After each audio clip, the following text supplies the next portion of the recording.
Thanks, Jim. Can you maximise that, Joe? Is that okay? Yeah, great. Good afternoon, everyone. My name's Kate Cosgrove. I'm the organisational lead for gender-based violence in Public Health Scotland, and Joe asked me to come along today to talk about what's happened since our conference last November that Jim referenced earlier on violence against women as a public health issue that we had on the 25th of November last year with COSLA and the Improvement Service. Next slide, please, Joe. I just want to spend a few minutes today, the time I've got, looking at the public health dimensions of violence against women and reflecting on where we've got to 1 year down the line when we had started off looking initially at how we would address the public health priorities through a gendered lens and a gender-based violence lens. But just to begin to kind of contextualise this, I find that people have very different perceptions of what public health is, and very often attribute that to medical or clinical interventions. So the Atchison and the WHO defined it as the art and science of preventing disease, prolonging life and promoting health through the organised efforts of society, which is really just a very convoluted way, I think, of saying that we have to work collectively to create the conditions for good health at a societal level. It's not the responsibility purely of the health service for that. And there are three key dimensions to public health. The one that has obviously got primacy at the moment is in relation to health protection, where we address communicable diseases and we look at ensuring that the health of the population is addressed through the suppression of things like that. And with the pandemic raging at the moment, one of the concerns I have is that that's overshadowing people's understanding of public health to the detriment of understanding the other key elements that we have to promote in order to create good, healthy societies. And the healthy societies are not just in relation to physical and mental health, but an economically healthy society, an environmentally healthy society, a culturally healthy society as part of this endeavour. Healthcare improvement is another key dimension of our work, and that is around ensuring that our services are fit for purpose, that the interventions that we have are robust and that people are supported to access care when they require it. And probably the most fundamental aspect that we have to consider is around prevention, and it's taking upstream measures to try and prevent the development of problems in society, and in this case, violence against women. This is often referred to as addressing the social determinants of health. The social determinants of health are really just about the conditions in which people live and work and age and grow, and the factors that can impede or enable their development. Violence against women is a profound public health issue. It's not an issue that can be addressed on an individual level because of the prevalence of it, because of how pervasive it is across our society, because of the different forms of abuse that women and girls are subjected to. It is a very urgent public health priority. The impact of that is not just at an individual level, but at a family level, a community level, and a societal level. So it's important for us that when we talk about public health, we bear in mind those wider dimensions of improvement that's required.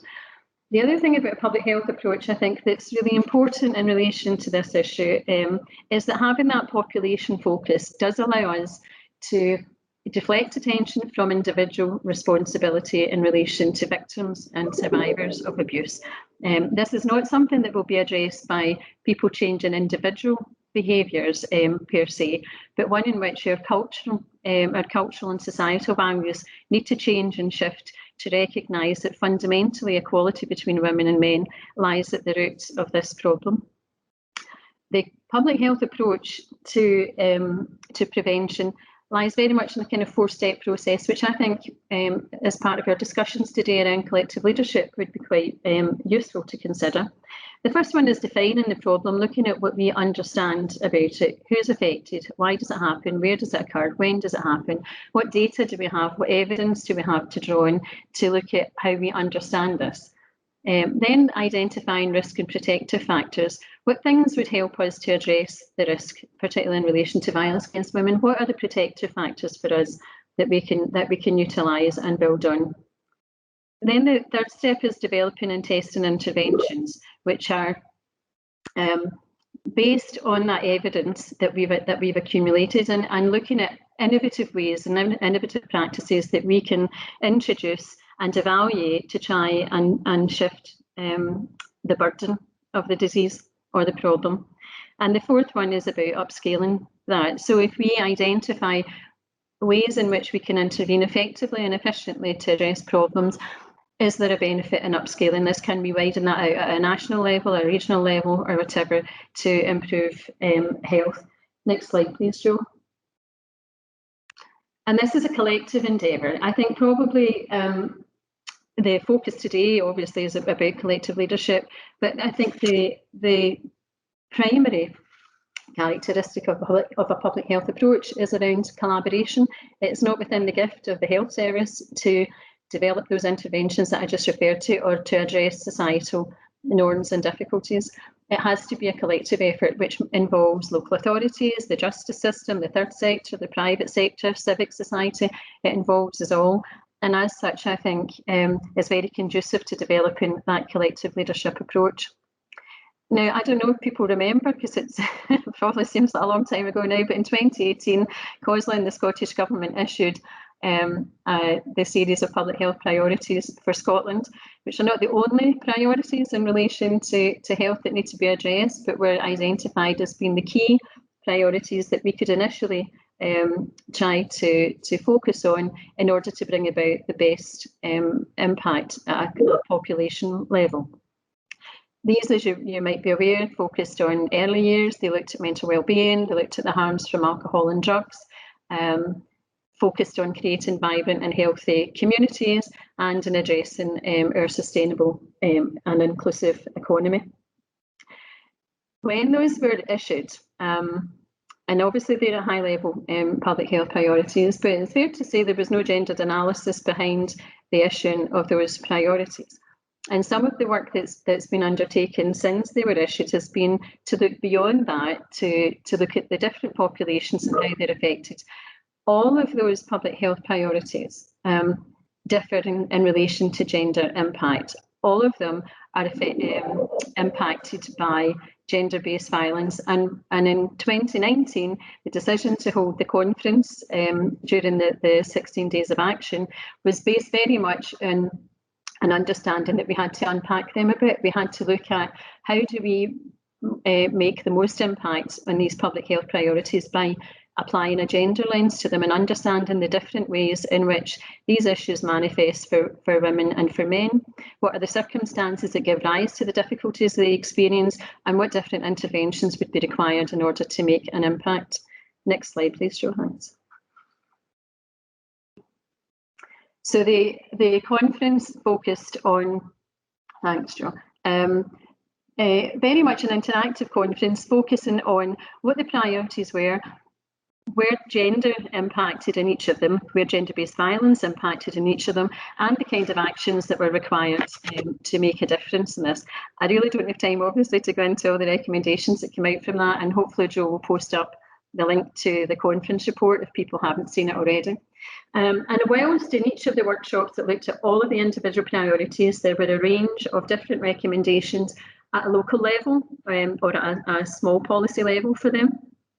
Overall, what came through from every one of the workshops was a desire for a whole systems approach for us to ensure that we took collective action to address these, and that we fundamentally looked at the root causes of all these problems.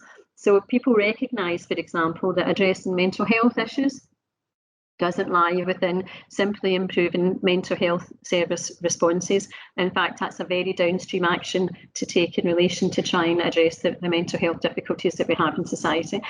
And if you look in the screen, this was the artwork that was developed during the conference.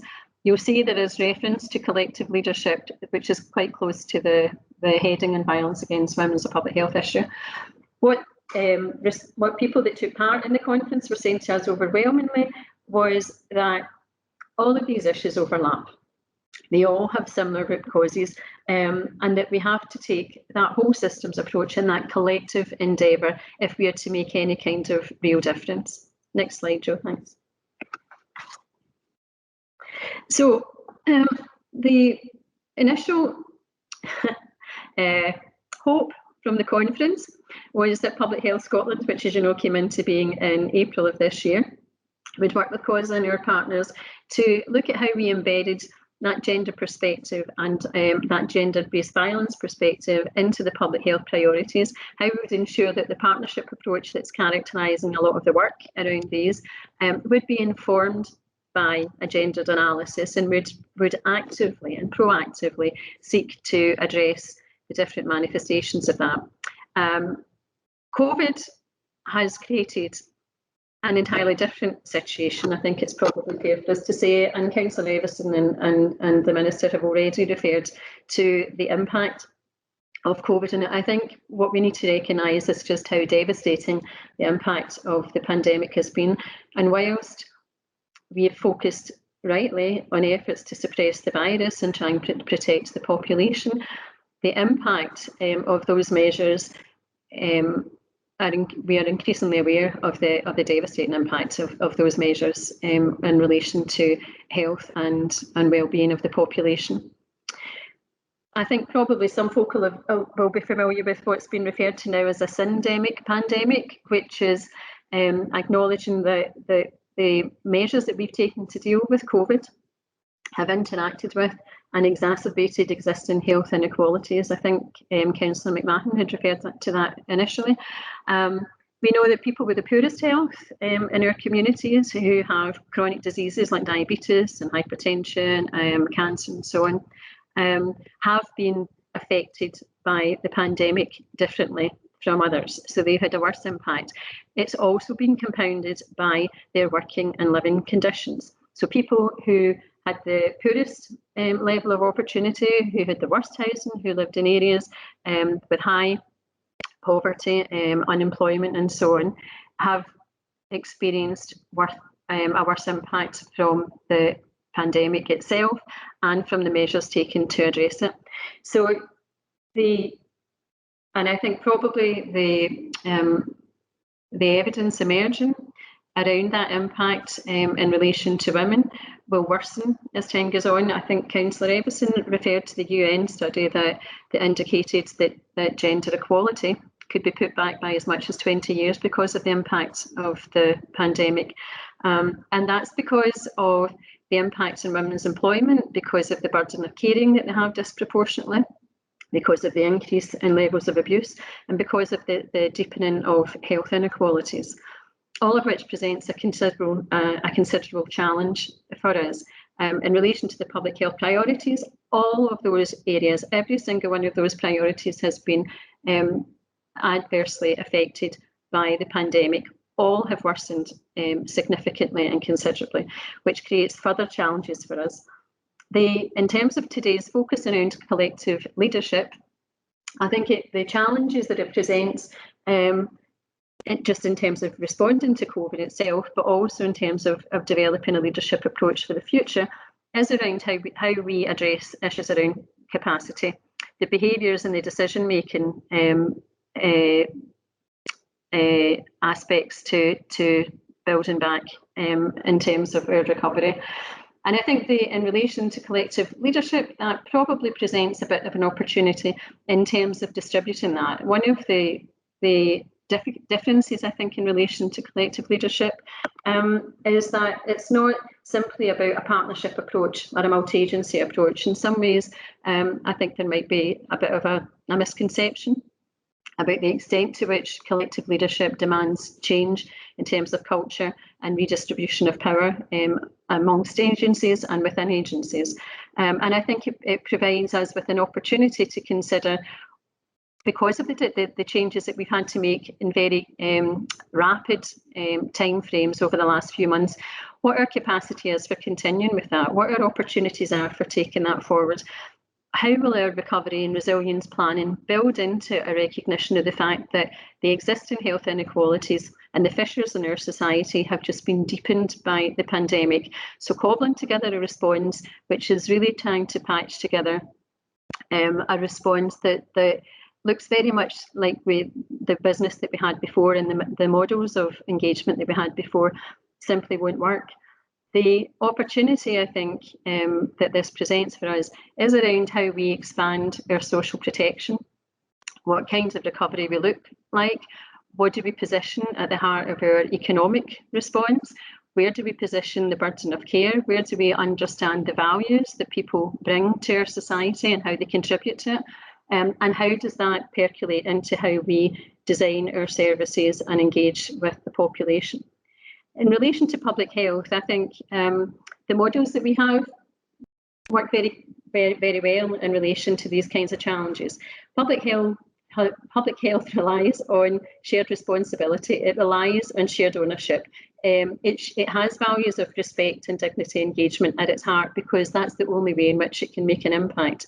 And I think if we can integrate that perspective within a collective leadership approach, then we have some opportunity of mitigating at best and mitigating at worst and eradicating at best the impact of COVID-19 and violence against women. Thank you.